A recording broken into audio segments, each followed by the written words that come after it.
Halo guys, Assalamualaikum warahmatullahi wabarakatuh. Welcome back with Miss Radi. In this video, I'm going to share to you about the sampling technique in statistics. So before we start, let's see these statements. Boy students in algebra love to play basketball. Students in Indonesia don't like online learning. People in Indonesia support him to be a candidate of president. So how do we know this conclusion or these statements? Do we ask all of the people in Aljabar or even Indonesia to get this data or statement? This kind of statement can we get by doing sampling technique. So what is sampling technique means? Before we learn about sampling technique, we have to know the difference between population and sample.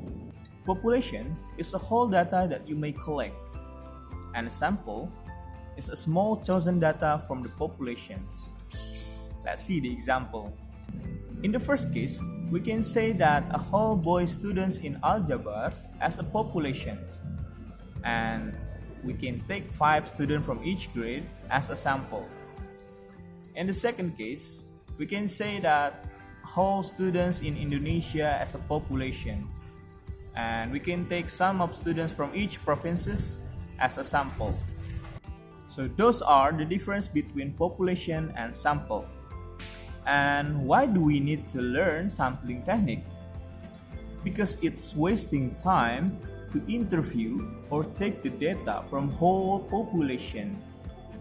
So we have to use correct method to research the data. So here are sampling technique method. The first one is simple random sampling. Simple random sampling basically is taking the sample from the population randomly. For example, when we are going to know the most favorite food in Indonesia, we don't need to ask all of the people in Indonesia, but we can take some sample or some people to interview to get the data, and we can say that as a sample. The second one is systematic sampling. Systematic sampling is taking the data systematically. For example, if we have 100 of data, we don't need all of that data. We can take every fifth data.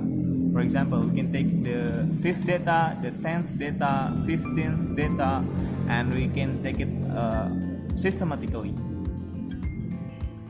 The third one is the convenience sampling.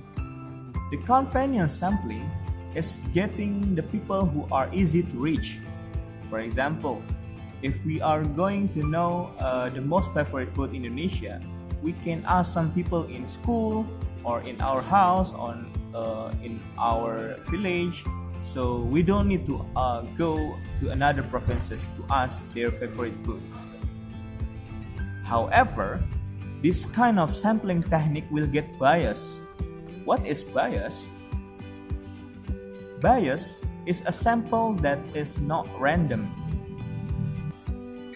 By taking the data from our school, from our village, or from our house, is not represent the Indonesia.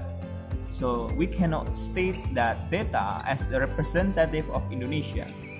So we cannot use that data, and we can say that data is biased. The fourth technique is quota sampling technique.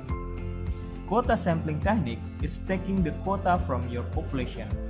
For example, from 100 boy students and 150 girl students, we can take 10 boy students and 10 girl students as a data, as a sample.